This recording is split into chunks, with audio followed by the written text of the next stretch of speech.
দেখেন বাংলাদেশের ট্রাফিক আর ট্রাফিকের নিয়ম দেখেন যে এই যে পথচারী পারাপার হইতেছে, অথচ এদিকে কিন্তু ফুট ওভার কিন্তু আছে, এদিকে কিন্তু তারা কিন্তু ব্যবহার করতেছে না। আবার এই যে রিক্সা দেখেন আর এখন হাইটা পার হয়ে যাচ্ছে, এটা কিন্তু কোনো রুলস নাই। আবার ওইদিকে কিন্তু কি বলে ট্রাফিক কোলাঘাট দিকে দাঁড়ায় আছে। যত নিয়ম এই যে সমস্ত গাড়ির ক্ষেত্রে, প্রাইভেট কার বলেন, হাইস বলেন, এই যে ট্রাক বলেন, এই যে সমস্ত গাড়ির ক্ষেত্রে, এই যে আরেকজন যে কোলাঘাট মতো খাড়া রয়েছে এখানে, এর কোনো গুরুত্ব নাই, কিছু নাই। ট্রাফিক পুলিশ কিন্তু দাঁড়া রয়েছে দেখতেছে।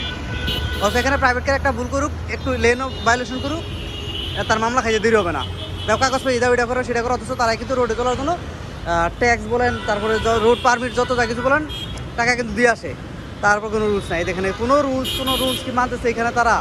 ওই যে রিক্সা আমাকে জোর দিয়ে কোনো কিছু নয়, রিক্সা আমার লেন ভায়োলেশন করে দাঁড়া রয়েছে। অথচ এখানে একটা প্রাইভেট কার হলে নগদে মামলা খাও। আমরা এই যে এক পথচারী ছাগল পার হয়ে যাচ্ছে দেখেন, তারা পথচারী পারাপার রাস্তা মার্ক করাটুকু ব্যবহার না করে দেবে দেশে পারাপার করতেছে। এই হলো দেশের অবস্থা। আবার এই যে রিক্সা, এই বাংলাদেশের তো সমস্যা ভাই, সব কিছু সমস্যা। আমি মনে করি যে টেসলাগুলা, বাংলাদেশে তো মেট্রো রেল উন্নতি না করে এই টেসলা চলার জন্য আলাদা রাস্তা করে দিত, অথবা এই যে ফুট ওভার করে দিত, প্রত্যেকটা মোড়ে চত্বরে তারা ফুট ওভার করে দিত। এই যে দেখেন আরেকটা বাজারে বেরিয়েছে, মানে কে কার কত রুলস। আরে বাংলাদেশে একটা সমস্যা কি জানেন ট্রাফিকের ক্ষেত্রে, প্রত্যেকটা গাড়ি যখন চলে তখন একটা গাড়ির মনে হয় যে তারা সতীন, মানে কে কি কার আগে গেল না গেল সেটা একটু কোনা বাজা দিল, কে সেটা না পারাবার দেখা দেখি বাউলি দেওয়া, ওরে বাজা দেওয়া, ওর বাজা দেওয়া, এই দেখেন রুলস। এই অবস্থা, মানে এই গাড়িওয়ালারা যখন এই যে দুইটা গাড়ি বসেছে আমি পরে একটু টোকা দিব, দেখা কিন্তু বালু দিব কে আমি, ওর যখন গাড়ি চেষ্টা দিব গাড়ি গাড়ি করবো, এইরকম একটা অবস্থা। তারা নামলে কিন্তু মানুষের দেখা হলে কিন্তু একেবারে বুঝবেন, কিন্তু গাড়ির ভিতরে থেকে অন্যের গাড়ি চালায়া তারা এমন একটা ভাব নেয়, এমন একটা রিয়াকশন করে যেন সে খুব মেজেছে, তার সাথে মানে কার কি ধরা ছোঁয়া লাগিয়ে গেছে, মান সম্মান গেছে কার। যদি না একটু খালি একটু 19-20 হইলো গাড়ি, একটু অমুকের সাথে ধাক্কা লাগলো, এই দেখেন দেখেন টেসলার অবস্থা দেখছেন। দেখেন আপনি জাস্ট খালি একটু অপেক্ষা করেন আর দেখেন যে এখানে কি খেলাটা চলছে। এই যে একটা খাড়া রয়েছে, এই যে লোকটা খাড়া রয়েছে।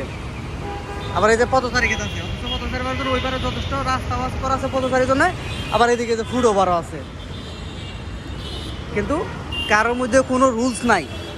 আসলে রুলস নাই এটা বললে ভুল হবো, রুলস আছে ঠিকই কিন্তু শুধু ব্যবহার করে না। এই যে জাতি খারাপ হয়েছে পুলিশ জাতি, এরা যদি সঠিকভাবে রুলসগুলো মেনটেন করে, এবং কি আমরা সকলে সব কিছু রুলস আসলে পাবলিক নিজেরাই দোষী। আমরা এই সব কিছু ব্যবহার করে রিক্সা উঠছে, রিক্সা ওঠার সময় রিক্সাওয়ালাকে যদি বলতো তাই এইভাবে যাবেন না, আমি এই পারটা যাবো না, এটা রিক্সার জন্য কিন্তু এখানে গাড়ি দুটো দাঁড়া রয়েছে, যাইতে পারতেছে না, এরকম সিগন্যাল হইলো।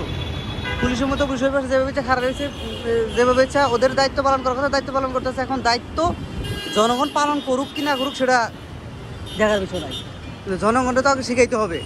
আগে জনগণের উপর নিয়ম কঠোর করতে হবে, তারপর জনগণ মানবে, তারপর পুলিশ মানবে। কিন্তু আসলে ভাই কেউই তো কার মতো না, বুঝছো না, ঠেলাঠেলি কর, খোদা রক্ষা কর। আসলে পাবলিক সব সমস্যার কারণ আমি মনে করি যে পাবলিকগুলো যে ফুট ওভার ব্যবহার করতে, আর পাবলিকগুলো রিক্সাতে ওঠার পর যদি বলতো যে এইভাবে সেভাবে আপনি এইভাবে যাবেন না, এই রোডে যাবেন, উল্টা যাবেন না, এই যে ছাগল দুটাকে যাচ্ছে, এখন যদি কোনো একটা দ্রুতগতি গাড়ি এসে লাগাই দেয় মারে, তখন দোষ হবো কি ড্রাইভারের মামলা যা কিছু হওয়ার হবে। কিন্তু আসলে প্রকৃতপক্ষে আমরা এই অনিয়মগুলো তৈরি করি আমরা সাধারণ মানুষই।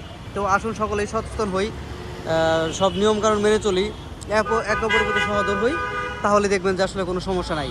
তো সকলে ভালো থাকবেন, সুস্থ থাকবেন। আসসালামু আলাইকুম।